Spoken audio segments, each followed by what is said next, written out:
Hello, MCU fans. Today is going to be my breakdown and reaction to Loki Season 2, Episode 5, and oh my goodness, there is so much to unpack in this episode. So there will be spoilers, make sure you've seen the episode first, but assuming you have, let's dive right in, see what we can find out.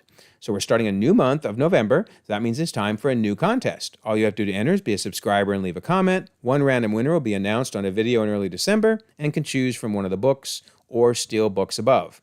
Best of luck to everyone. And because October has ended, that means it's time to announce the winner, or winners in this case, because to celebrate hitting 10,000 subscribers on the channel, I had 5 winners for October. And thank you to everyone that subscribes and watches the videos. It means so much to me. So our 5 winners are Matt Perk, Black Hedgehog, Marvel Israel, CG109, and Mac Brown 1249. All you have to do is reach out to me from my About page. It has my Discord as well as my email, and get a hold of me and I'll get you your prize right away. Okay, so I want to start by taking a high-level view of how I think things started and how I think things are going to end in this season. Because as we analyze an episode as complex as this one, you kind of have to see where we began and also where we're going. So I've mentioned before, I believe there are multiple Big Bangs. And I know this is a black hole that's technically the Big Crunch, but hey, blame Loki Season 1, Episode 6. They're the ones that showed the black holes.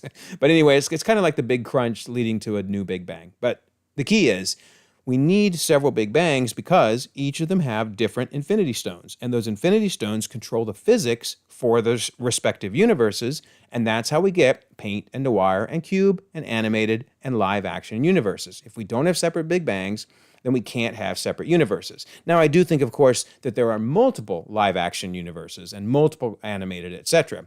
But each universe can then branch timelines.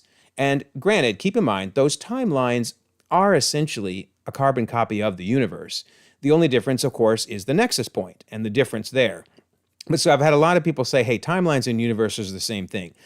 I do agree. Conceptually, a timeline is a branch off of a universe, and it's another universe.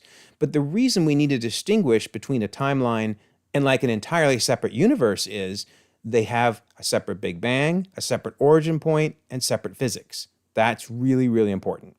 So we have multiple Big Bangs, multiple universes.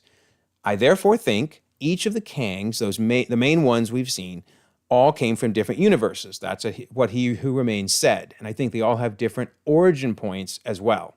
I think that because what He Who Remains did is he isolated the sacred timeline, the 616 universe. And by the way, again, I'm calling it 616 only because that's what they refer to it in Loki. I know there's some people want it to be 1999-99. I'm not trying to get in that debate. Loki calls it 616, so I'm just rolling with that. But anyway, He Who Remains isolated the sacred timeline with the loom. That's the beginning. That's Loki Season 1.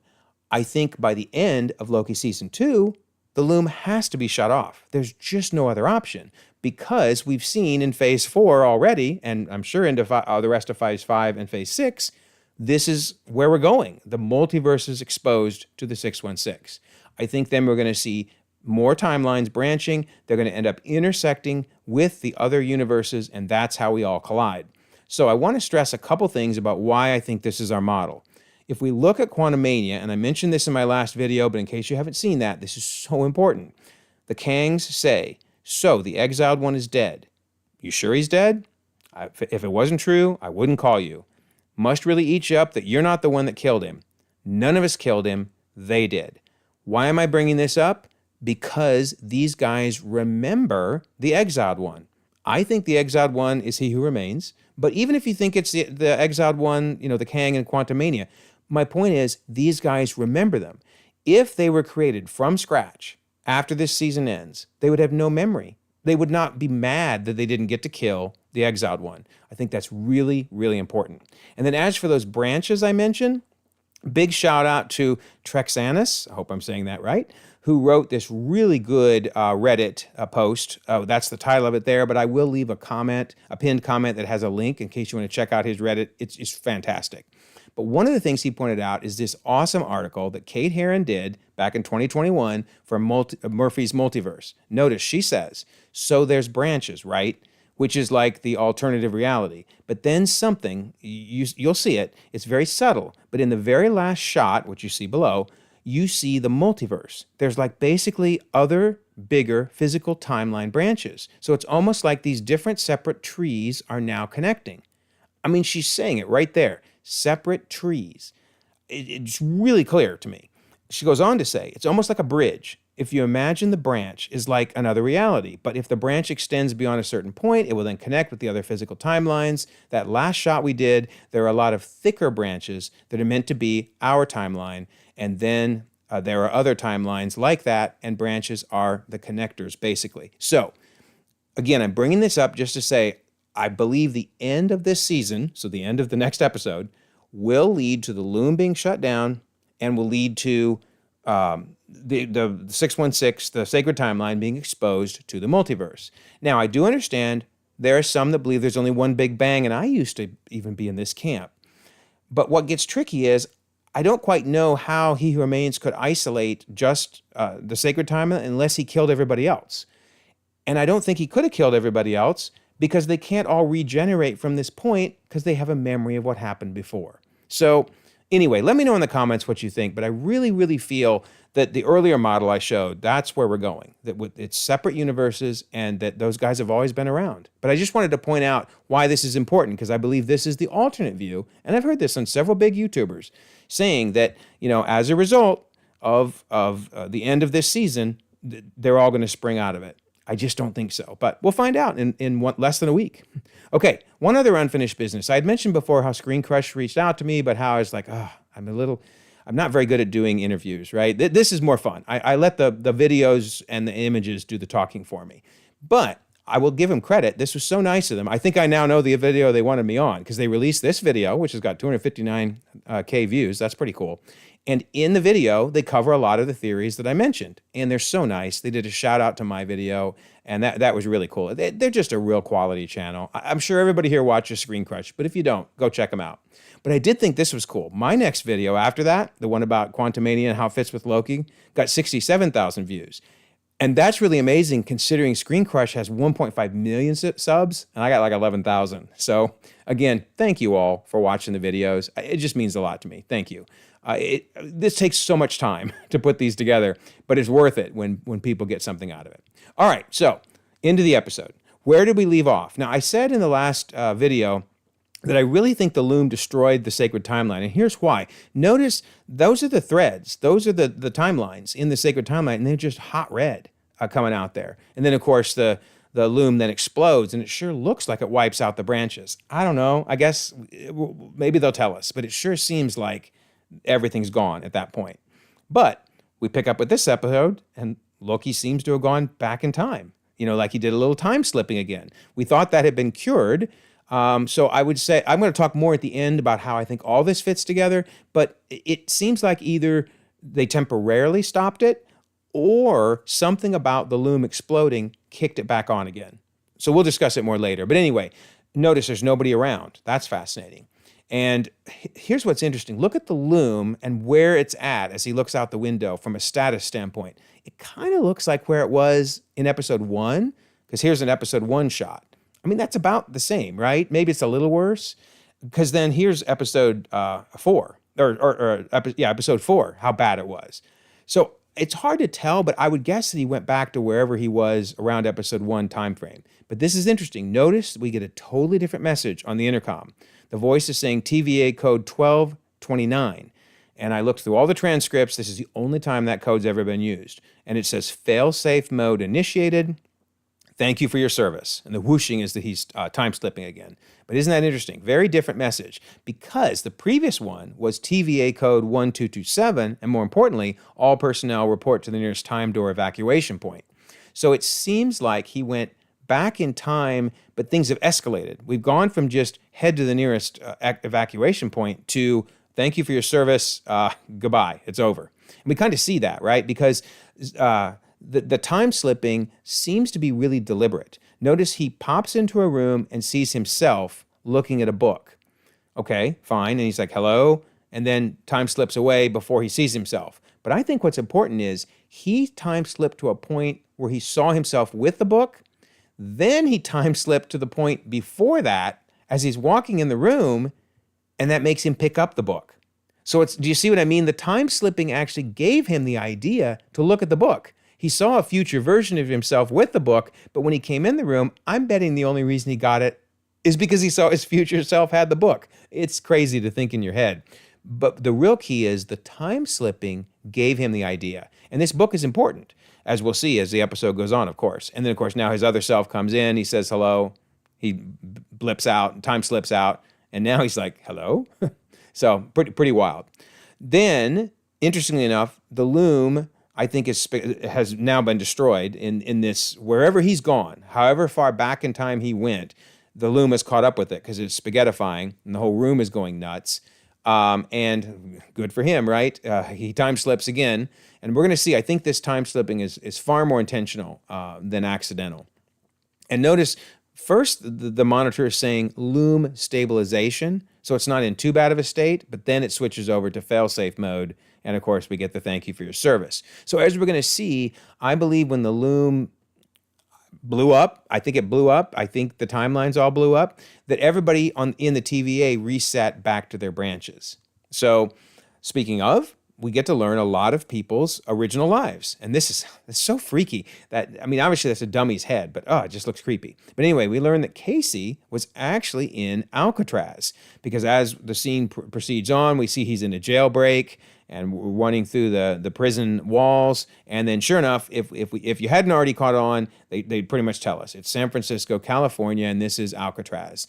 1962, and notice, branched timeline. So they don't tell us, but my guess is when they sent the TVA back into the sacred timeline, if you will, it created branches because that's what happens, right? Just like in the episode where they brought the book back to Victor Timely, that created a branch. So I think they get sent back to their old lives, but it creates a branch. Now that does raise the question, why did Brad not create a branch? Why was he still in the sacred timeline? That's going to bug me until they answer that. I just don't know what happened there. But anyway, we're in a branch timeline. This is kind of a cute little line because Casey says if they catch us, they're going to gut us like fish, which of course is a callback to season 1, episode 1, when Loki says, give me the Tesseract or I'll gut you like a fish. So that's pretty funny.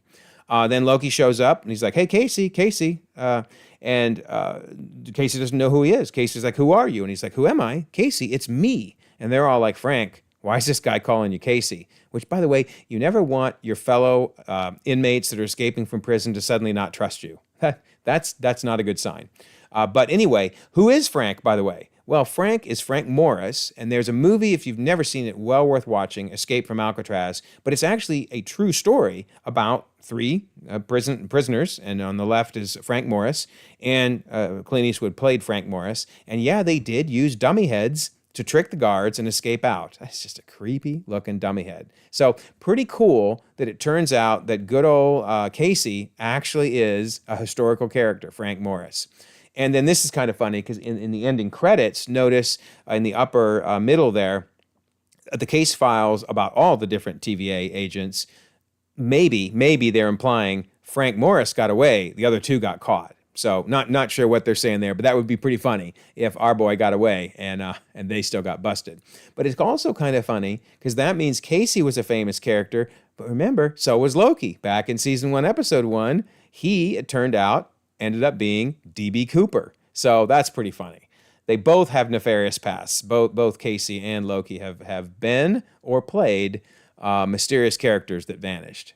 Okay, so Loki keeps time slipping. He shows up in McDonald's, so we know that's going to be coming up with some Sylvie down the road. He time slips somewhere, although we find out after he does his little dance, I love that it looks like they sell jet skis. So you're like, okay, that's going to end up being Mobius, but he doesn't stay for long. Now, so he was time slipping literally in the sacred timeline. In the branches of the sacred timeline. Now here he is back in the TVA in his time theater number 5, where he was got the Inquisition in the first season, episode 1. So that's pretty wild.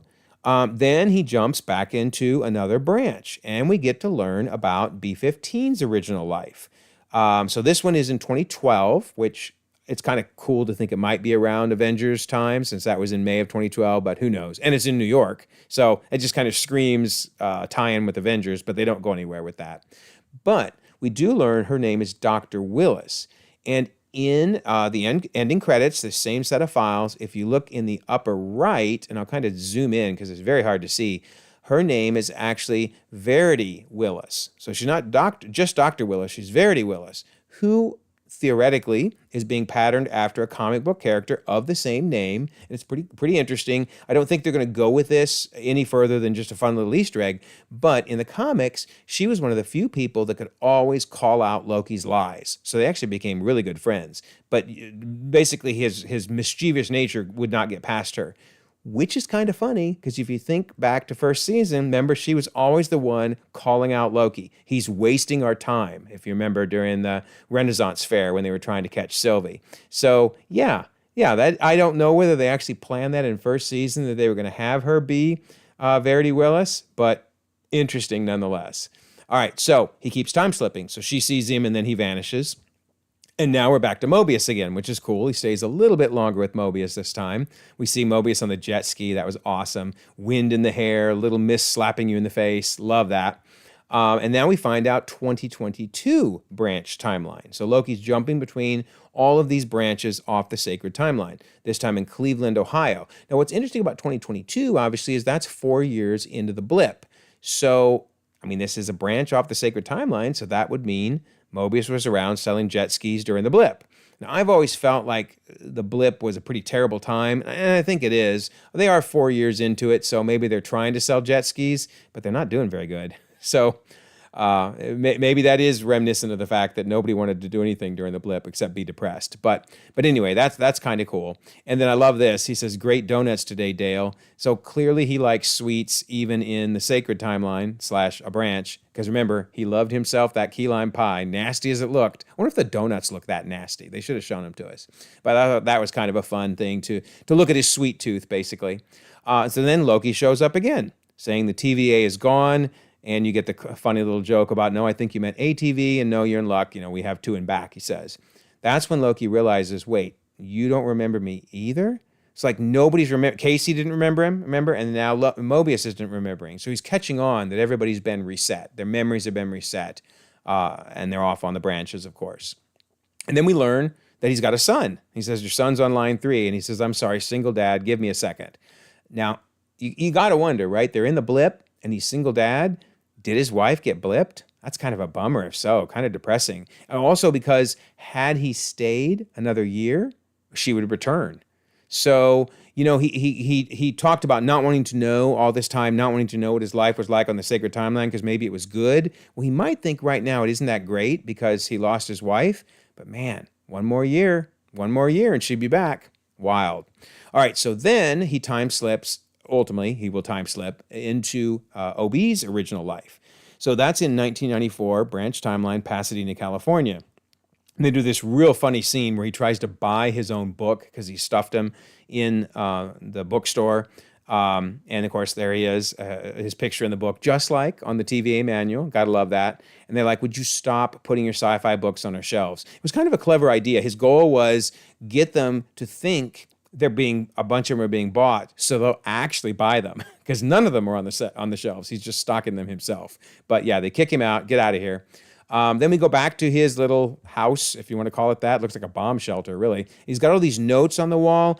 Really, I don't think there's anything here of substance other than the blue note right in the very center is just kind of clever. It's kind of the what, who, why, where, how thing, which does come up on trying to figure out, what should Loki be thinking about. And so that's just kind of clever, but doesn't really mean a lot. All right, this is cool, though. His home, his little fallout shelter, looks very, very similar to how he patterned things in the TVA. So we're seeing repeatedly that people at least have some little memories of their past life. Like B-15, for example, she was a nurse. Well, once she found out that they were pruning all these lives, they were real lives, remember, she felt terrible about it. Like, we can't keep doing that. So little pieces of their personality seem to seep forward. Well, in OB's case, yeah, it's the same type of room completely. That's hilarious. And then also this side, when we turn around and look at it here, this is very similar because the doorway is a circle, basically, and the ceiling, not the exact same ceiling tiles, but pretty similar. So yeah, pretty cool that we're seeing their personalities still did come out in the TVA. Also, maybe now we know why the tech looks like it's from the 90s, right? Look at his computer. They were terrible in the 90s, trust me. But a ton of the technology in the TVA looked like that. I mean, the old school phone, yiminy, and those nasty monitors and the low res graphics. Isn't that interesting? Maybe that's because OB, who I do assume his mind was wiped, but still his tendency was to like things from the 90s. Love that. Love that. All right, so OB, we learned, is a science fiction writer, and Loki's like, oh my gosh, this is so not helpful. And here OB is literally saying, one of my characters has come to life, and he needs my help. From one of my most popular books. Yeah, most popular books. He has 1 million of them sitting in the room. But we also learn he's a theoretical physics teacher, too. So he has to do that because he needs a day job because he's not selling any books. But so he's kind of the best of both worlds, science and science fiction. So you got to love that. In fact, does this continue the legend of the TVA manual? Because remember, he says, I learned everything I know from a brilliant 19th century inventor named Victor Timely, and if he'd had the resources, he'd have been even bigger than Edison or Einstein. Edison, they made fun of, bigger than Einstein. So remember this, I mentioned this a couple videos ago. You have the 19th century Victor Timely basically coming up with ideas that were so far ahead of his time, similar to Da Vinci and the helicopter, that no one knew what to do with them. And of course, this was before he got the manual in the branch timeline, which we're going to get to. But yeah, he was writing things way ahead of his time. But wouldn't it be cool if actually in 1992, Mr. Science Fiction / physicist OB read that information, and even though his mind was wiped, he still went back to it again in the future, because we do know in the future, he was saying, I read about that stuff from Victor Timely. Then, of course, we learned that ultimately his book, a copy of his book, was given by Ravonna Renslayer to the young kid, which created a branch and created the Victor Timely in the 19th century, who then came and improved upon even OB's stuff. So they created this weird loop. But now, is it possible 1992 OB is part of that? I just think that's cool. We don't know. They don't tell us. But it just makes sense to me that 1992 OB would be reading the original from the sacred timeline, 19th century writing of Little Victor. So anyway, then we get some really brilliant logic from OB. I need to go back to before when the temporal loom melted down, says Loki. And he says, well, OB says, well, you time traveled in a place that has no time, right? Yeah, right. So you're traveling to a place that doesn't exist anymore. It's equally impossible, and therefore it's something you might be able to do. I love OB. It's just so funny. It's totally impossible. So sure, you might be able to do it. And then Loki saying, doesn't sound like science. And he says, no, but it does sound like fiction, which of course gives us our title of science and fiction. So OB is the perfect union of both a scientific mind, but also a willingness to delve into the fiction side of it as well. And the union of those two just makes him an absolute genius. I love it. I love it. He's right-brained and left-brained. That's the bottom line. So very cool. Now, this is critical, I think, to everything in this episode. OB says your time slipping isn't random because you keep ending up around exactly the people you're looking for, because you're not just slipping in time, you're also moving around in space. It's like you're a better version of one of those TemPads. That's fascinating, because remember, the TemPad lets you go anywhere in time, but also anywhere in space. So that's kind of what Loki's starting to do. But the real key is it's not random. Keep that in mind, because I'm going to come back to that when I summarize where I think this is all going. But he's saying it's not random where you're time slipping. And then he says, with science, it's about the what and the how, but with fiction, it's about the why. So basically, he's telling Loki, you need to figure out your why. And he says, well, that's easy, because if I can't save the TVA from being destroyed, there'll be nothing to protect against what's coming, which presumably is the Kangs, which he's very afraid of.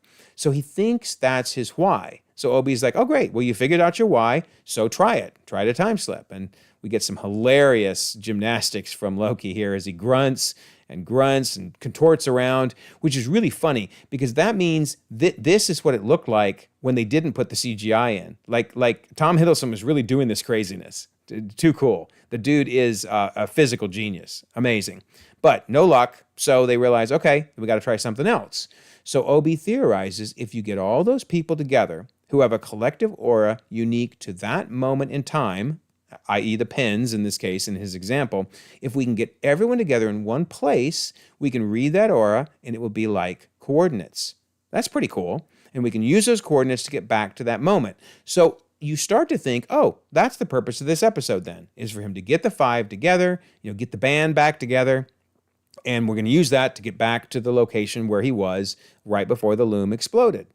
Of course, then we find out, but we don't have one of those TemPads you talked about. I'd have to invent it from scratch, and it could take a whole lifetime. Then it dawns on Loki. Well, what if you had this knowledge? So remember, keep in mind, the only reason he has this book is because the time slipping led him to pick it up. I really, really think it's not random. All of this is intentional. So just kind of keep that in mind. And then I love this response. Obi's like, oh, I'm going to be a bestseller. Yeah, I'm going to write a bestseller. It's like, oh, well, no one reads your book in the future either, dude. Other than Casey. Casey loves it. So pretty funny. All right. So do we add a little bit more to the legend of the TVA manual, right? So we got everything here, steps 1, 2, 3, and 4. And now Obi's book from the future is given to Obi on a branch to help him create the TemPads. Oh my goodness, this book gets around. That's impressive. But what I still think is ironic is I don't think this is an Ouroboros. The one thing that they call an Ouroboros to me isn't. This is actually very straight line. And it's because of all the branching. If not for the branching, it's an Ouroboros. But anyway, just wild. All right, so it's time to get the band together. So we learn a little bit more about Mobius's life. I think it's hilarious, the ropes or the bed sheets coming out of the window. I mean, how does Mobius not see that? Does he just not care? I think he just doesn't care. He realizes there's no point. If I take it away, they'll just do it again. Then this is kind of funny. He reaches down to grab the burnt toy, which looks just like a TVA agent. That's funny. That's really funny. And he said, Kevin, where do you get the matches? And we learn one of the kids' name is Kevin. Of course, if you see Kevin, you immediately think Kevin Feige, right? I don't see any reason why it would be, but that's just fun nod. So after we meet the kids, then Mobius immediately goes into salesman mode and tries to sell one of his jet skis to Loki, who now has shown up, by the way. So he says, now ordinarily I wouldn't dream of parting with one of these beauties, but the wife is long gone. Oof, that's just sad. And I can't ride two of them. So again, she'd have been gone for 4 years. Yeah, he's held on to it for 4 years. Hold on to it for 1 more year, Mobius. She'll be back. I promise. She'll be back. All right, so then Loki starts to creep him out. And I think this is wild. Loki's like, it's all right, I'm a friend.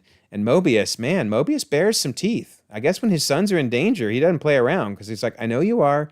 I'm a friend too, and picks up the metal thing ready to hit him in the head, which I thought was kind of funny because he had said earlier, if you remember, I'd like to thank the guy who kidnapped me and brought me here. Well, I'm not saying Loki's the one that brought him to the TVA because he didn't. This is Loki meeting them in branches. I more mean maybe he had this same response when He Who Remains showed up to recruit him. So I don't know. I don't know if he would have thanked the guy not if there was a metal piece nearby. But before Loki gets clocked with that tire iron, I guess, in comes Obi with his little janky time door. I love his device, too. It's so nasty looking. It's so big. But then, of course, Loki wants to know, how'd you build it so fast? And he says, well, I'd say 18. I don't know that 18 months is fast, which is funny. It shows again how this time is working so weird. As soon as Loki leaves 1994, who knows how long he was gone, right? So the 18 months had passed. That's just wild. But anyway, then he says, well, 19 months because I had to take a break and move out when I lost my job and my wife left me. Poor OB. Everybody's wife is leaving, I guess. But no, Mobius's, I think, was blipped. Then how many times does he say this to somebody? I promise you, this will make sense.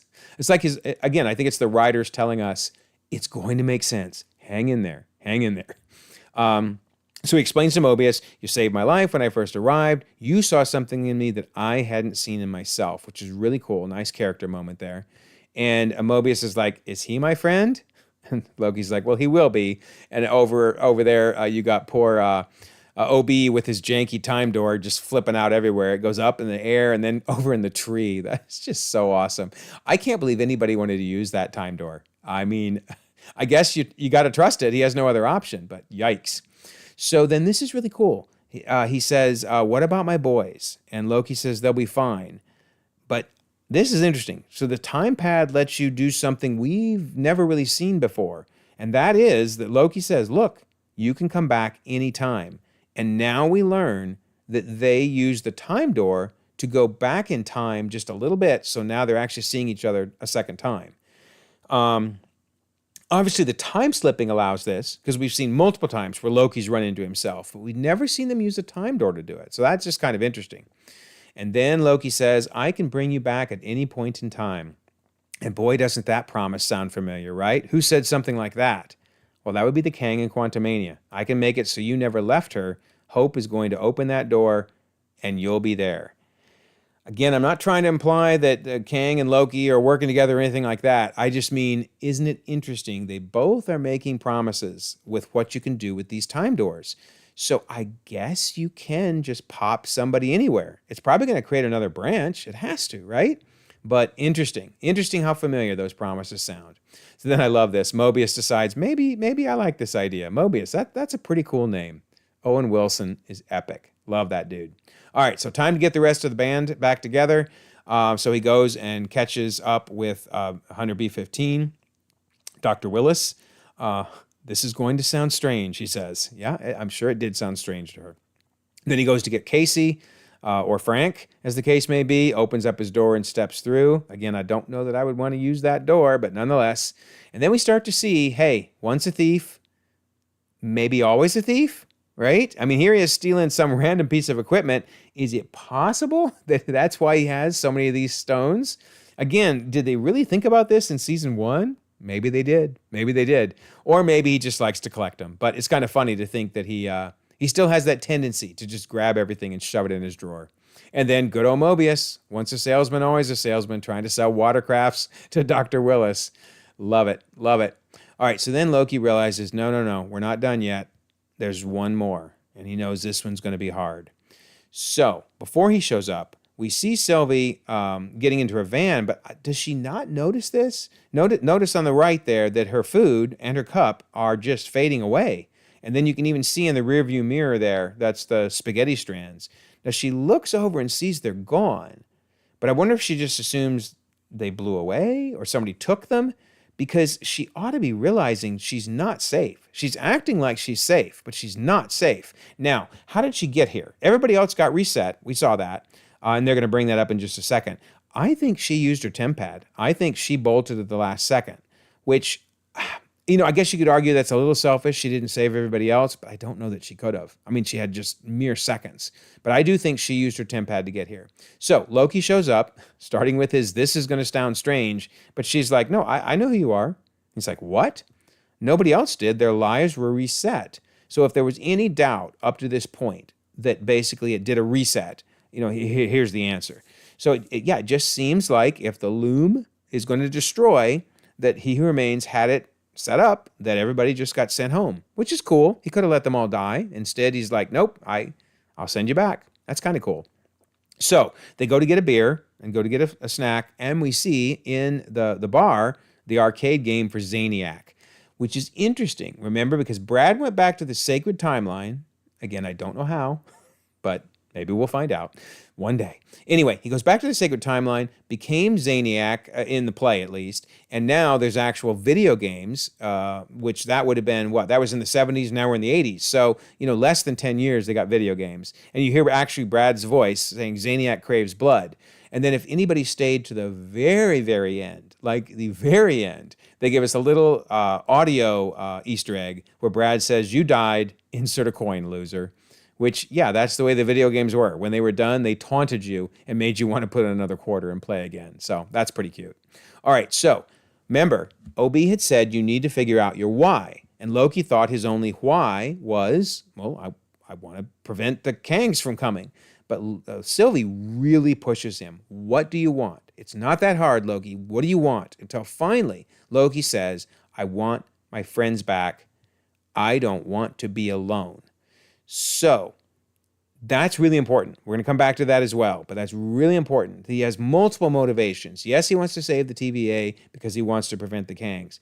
but he also selfishly doesn't want to be alone. And she even calls that out. She says, see, we're both selfish. So he said, where do I belong? And she says, we're all writing our own stories now. Go write yours. And we'll see in a minute that that is definitely an Easter egg for the comics and for where he's going to go. But she's basically saying, go write your own story. But we pretty much figure out that Sylvie can't stay where she's at. But she hasn't learned that yet. So I want to make a real quick observation about records. I think this is really interesting. If you think about a record, it's kind of like a timeline because it's got a set groove that you got to follow. And it's kind of like an Ouroboros, a little bit, feels like it, because it goes in a circle, and then at least some record players will actually reset and start over again, a la an Ouroboros.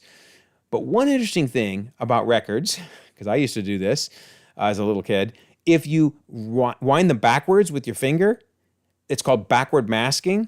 So let's call that time slipping backwards. You actually can get different messages. One of the most famous ones was Queen. Another one, Bites the Dust. Basically, if you backmasked it, if you ran it backwards, you could hear them say, it's fun to smoke marijuana. So, and now, of course, some people debated, is that really what it said, or did it just sound that way randomly because that's what the words were? But I just want to point out, there may be several analogies because you can change the timeline by going into the past. Hulk would be mad. Hulk would not like this analogy. Well, and the key is, I've said this before, Hulk wasn't wrong. He's talking about time travel with the quantum realm. We're talking now something crazy, time slipping. But anyway, very interesting. Look up backward masking or backmasking. There's a ton of songs that supposedly had hidden lyrics. All right, so Sylvie finds out the bad news. This ain't going to work. This ain't going to work because everything starts to spaghettify. This dude's cup vanishes and he's pouring the coffee. The coffee spaghettifies. He goes running towards Sylvie. Yikes, not good. Sylvie realizes everything is fading away. The records are turning to spaghetti in front of her very eyes. And then finally, everything basically turns to spaghetti and she heads out. Which again, I think is what she did at the end of the last episode as well. So now she shows up saying, nope, everything's falling apart. We have to do something. And Loki says, we can go back. We can stop the loom from melting down because now they got the band back together, right? So here's the key. Was the point of this episode to get the band back together? It sure seemed like it, like he was building his Avengers team. No, because instead of having the Avengers, he ends up having Infinity War moment. Because remember, he died before everybody blipped. So now he's seeing everything fading away. So that was Casey there. And then OB saying it was a fiction problem as he vanishes. And then if somebody was playing the Peter Parker Spider-Man role of the most sad and depressing blip, it's poor Mobius. He says, no, I have to go back to my boys. I have to see my boys. And he just starts running. There's no point to it whatsoever because running isn't going to help. But even as he's running, he blips away, if you will, or spaghettifies away. And then there goes Dr. Willis / B-15. And finally, Sylvie. There's nowhere left to go, and she's gone. And then as Loki is watching everything vanish around him, he starts having memories of all these things that he's heard and seen and done. And the one that finally, I think, gets him is from the first season when Sylvie says, do you think what makes a Loki is the fact that we're destined to lose? It's almost like he couldn't accept that. We're not destined to lose. For once, I'm going to win, darn it. I'm not going to die. And he screams, and I think he finally gets past his why. So, his why, he's learned. He's got that. Now, he realizes that the whole point of this wasn't to get everybody together. It was for him to realize that he can do this. He can do this on his own. So once again, he doesn't go back too far, but once again, everything starts to spaghettify, and she says there's nowhere left to go, so it looks like everything's going to, turn to dust. Nope. Turns out he can time shift on his own to even earlier. So he's learned his why, but now he realizes it's not about the why, it's about the who. So Doug / OB says you learned to control, or AD Doug technically, anyway, you learned to control your time slipping. And he says, it's not about the where, the when, or the why. It's about the who. And of course, he's the who. And then he says, I can rewrite the story, which is interesting because that's what Sylvie suggested to him. So There's an interesting Easter egg here, which I don't think is going to go as far as the comics did. But in the comics, there was a storyline, Loki, God of Stories, where literally he was writing the stories of the comics. He was writing what was happening. He became the most powerful being in the comics. That's kind of what he's become now. Because if he's learned to time slip on his own and to write his own story, then I think that's where we're going in the next episode, right? He's going to write the story of the TVA. He's going to decide how it goes down. So I don't think they're going to adapt anything else from this comic per se, but I love the wink and the nod to this. It was a pretty popular story. So, all right, let's try this one more time, right? Now he time slips to right before Victor Timely heads down the gangplank and, of course, gets spaghettified, and he's ready to give it another shot. So I'm going to try to summarize basically the first and second seasons. So like where we've been, and then we'll look at where we're going. So one of the key things, and I brought this up in a video about why the Lokis are different, is I believe the sacred timeline did not like being captured in the loom. And it wanted to be free. It wanted chaos. And I love this line from Sylvie where she says the universe wants to break free, so it manifests chaos like being born the goddess of mischief. So I threw out in the video that I think the reason the Loki variants were all so different, yes, even alligator Loki, is it was intentional. It was the universe trying to create chaos via the Lokis because it wanted to break free of the loom. It didn't like being contained. It didn't like having its timelines clipped. That was not natural. And a little later, we hear, or a little earlier technically, but we have Mobius saying, two variants of the same being, especially you, forming this kind of sick, twisted, romantic relationship, that's pure chaos. That could break reality. Well, that's the key. I believe, again, the universe literally was creating the Lokis for the purpose of stopping all this from happening, of being free of the loom. Also, it's key to remember the loom that Victor Timely made gives us really a lot of hints about what's going on. If we just look at the key parts, so forget the fact that it's electricity in the past. He's saying the loom inverts the temporal decay, lowering its entropy, gathering into fine threads, weaving it into an elegant rope, and then here's the key, a chaos transformed into order. So the purpose of the loom is literally to turn chaos into order, and the universe is saying, no, I don't want order, I want chaos. I want to be free. So that's really key. I think, therefore, He Who Remains realized, I'm not going to win. I'm not going to win. I'm going to bring these two forward, and I'm going to basically say, we're flipping a coin here. We're flipping a coin. You either take over, and my life's work continues, which would mean order, because the loom stays intact, or you plunge a blade in my chest, and an infinite amount of me start another multiversal war. And I just end up right back here anyways, to which he chuckles. So that would be chaos, right? He's basically saying, you guys choose order or chaos. But I don't think, he said it was his life's work. So I don't think he was that willing to completely take chance. Now, granted, they reached the threshold, and when you reach the threshold, he did not know what was going to happen. But I think he had some backup plans just in case they chose chaos and killed him. So I think he programmed the TemPad that Sylvie just picks up and shoves Loki through, so that whoever went through, and in particular, I think he figured if someone went through, it's because they're killing me. Because why leave through that if you're staying to take over? No, this is only going to get used if somebody is sent through, which means that order, Loki, lost. So I think he pre-programmed the TemPad to time slip Loki. And of course, I mentioned this before, but notice the multiple images as he flies out that time door.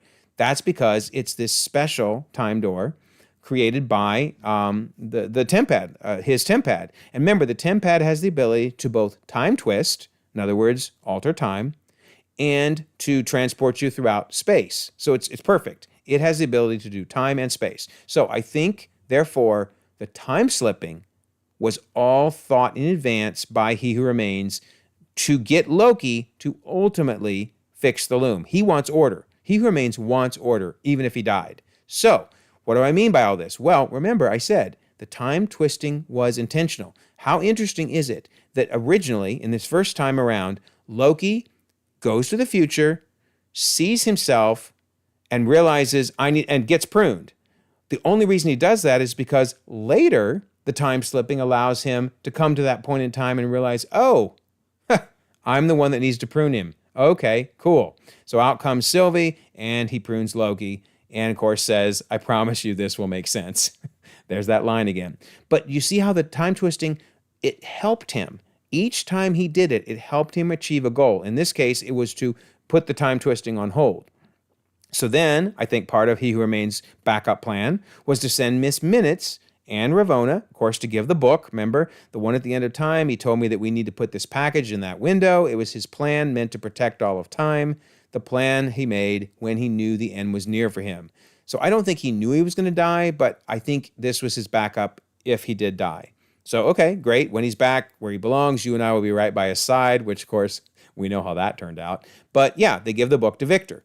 So why did they do this? Well, that's because eventually then Victor's able to improve upon the invention, figure out the temporal decay issues, right, with the throughput multiplier. He's the one that came up with this invention. That wouldn't have happened if he hadn't gotten the book.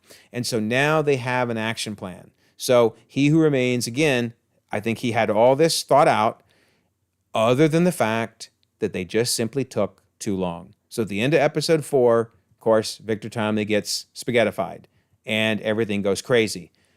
But I think he had yet another failsafe, another backup plan. So in this case, I think the explosion of the loom obviously reset everybody, sent them back to their timelines. Sylvie got away. But now Loki was caused to go time slipping again by He Who Remains. And again, remember, it helped him. This was intentional because he learned about the book, time slipped away, and then walks in and gets the book the first time. So the time slipping was pre-programmed by He Who Remains to make sure he had all the tools he needed. So if the loom were to destroy, then I need you to time slip again. I need you to get this book. That's the only reason I think he's sending back here to this point in time. Because then immediately everything goes crazy and he time slips, has the discussion with OB, who says, hey, this can't be random. You keep ending up around the exact people you're looking for because you're not just slipping in time, you're also moving through space. And again, you're like a better version of one of those TemPads. So this was all part of He Who Remains' plan, but it was for him to learn the why. I think that it was very important to He Who Remains that Loki become super invested in the TVA. I mean, sure, he wanted to make sure that the other Kangs didn't come, but he also wanted his friends back because he doesn't want to be alone. So now He Who Remains has made sure that when Loki returns to the loom, he really, really wants to put it back in place because he wants his friends. So sure enough, then he gets this memory of, are we going to lose again? Am I going to lose again? And that kind of unlocks the ability for him to time slip on his own. And then Loki ends up literally right back where He Who Remains wanted him to be. So all of this was, I think, He Who Remains has laid the groundwork for this all to happen. He's planned all this out. I do think this is where it's going to break down, though, where his plan finally isn't going to work because there's no way they can keep the loom intact and have the rest of phase 4, 5, and 6 happen. So I think they're going to have to shut it down because the universe will not let them fix the loom. But so far, He Who Remains has paved all of this perfectly. And remember, it's very interesting that in the previously on, they showed us these clips where Sylvie says, no, we broke out of your little game. And he says, wrong. Every step you took to get here, I paved the road. Well, I would argue he's still been paving the road, even in death. Now, I want to make sure to be clear. I don't think he's alive. He's dead. But he planned for this so well. He's basically like Ulysses Bloodstone planned his funeral so well in Werewolf by Night, right? I mean, he was dead, but he laid out a lot of things he wanted to happen after he died. Well, He Who Remains has done the same, but He Who Remains' goal was reincarnation, baby. Reincarnation. All right, so I hope that makes sense. I just think it all ties together so well, all the first season and everything we've seen so far. And we'll see the big reveals in the last episode. But I think that's how it all fits. And that, again, at the end of the day, they're going to shut down the loom because they simply cannot contain a universe that wants chaos. All right, so at this point, I'm going to move on to some of the trailer scenes we haven't seen yet. I know some people don't like to see those, so this is the time to tune out, end the video, but make sure to subscribe and leave a comment and enter the contest.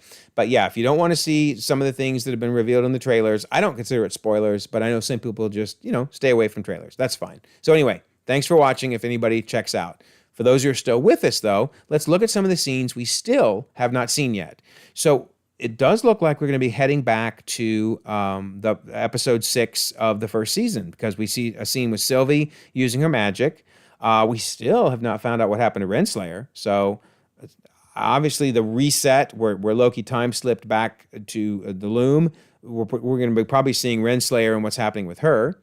Then it looks like we're going to see a do-over, and in fact, many do-overs, of trying to fix the loom. What I'm about to tell you is going to be hard to believe again. What could we have done differently? And so we see some of the different things is, here he is on the microphone calling out to, presumably, Victor Timely, saying, listen to me carefully, hit the green button. So, why? Poor Victor, man. I think Victor's going to get spaghettified a bunch of times. In fact, here we see another angle of him. He gets roasted right when he opens the door. I think last time he at least got outside the door. But yeah, he's going to keep getting roasted multiple times. I think ultimately, in fact, this one's wild where literally the thing fell off the side there. But that might be because Loki decided he's got to do it. So it says, Loki, how much do you know? Well, let's assume I don't know much, but I'm a fast learner and I'm a god, right? So I think he's going to end up having to go out there. So he might have just thrown off the suit, thrown off the tube, and he's going to try to fix it. So wild. And then I do think we're going to see some more crazy spaghettification, because this is from season 1, episode 1, right? He's in his prison garb, and yet he's spaghettifying. So, and he's saying, I need everyone that I can to help us fix it. Does that include him from season 1? Wild. Very wild. Then also, I wanted to show this. This is kind of a cryptic image, if you will, that Can We Get Some Toast posted, but it really fits with what we're seeing in the trailer. If you kind of focus on this, the circle on the left says Loki season 1, and notice it's kind of an Ouroboros. Then the smaller circle in the middle is Loki season 1, episodes 1 through 4. It was a smaller time loop where basically it's all of this season. But then what they're implying, and I think we're seeing, is Loki season 2, episodes 5 through 6 is the big time loop. And yes, they're even going beyond, earlier than We Just Crossed the Threshold. So yeah, pretty wild. And then on the right, they wrote Fractured Sacred Timeline. So this really goes with everything I was saying. I wasn't going to post this other than it's everything I've been theorizing. So when I saw this, I'm like, yes, okay, I may be onto something here. Or both Can We Get Some Toast and me are completely wrong, which with this series, you never can tell. Anyway, wild stuff. So what comes next? I think these guys are waiting in the wings. Again, I don't think they're going to be recreated. I think they've always been there because, again, you've got Loki before things like What If, Multiverse of Madness, and so on. So we have to end this season to get to the rest of this. And then I also showed this last time, but even in the timeline book, we see that Loki is listed as being kind of happening before even WandaVision, which who knows how that happens, that something at the end of time is happening before something in time. We just have to run with it. But yeah, I think if Loki season 1 ends here, because the timeline book obviously doesn't cover season 2, but I think season 2 will also be right before WandaVision. So, wow, there you go. That's a lot to process. Let me know what you think. I'm sure you got comments, right? I'm sure you got comments. In fact, if you leave your comments and you're a subscriber, well, you might be able to enter the contest, right? One random winner, and you can get a book or a steel book out of it. Not a bad deal. And then don't forget, we'd love to have you on Discord. I will leave a pinned comment so you can join. Metaphysics is going crazy. So many great comments in there. Great conversation. Also, if you don't mind, like this video, subscribe if you haven't already. You can check out more content, and we'll all continue to enjoy the ever-growing, ever-changing Marvel Cinematic Universe.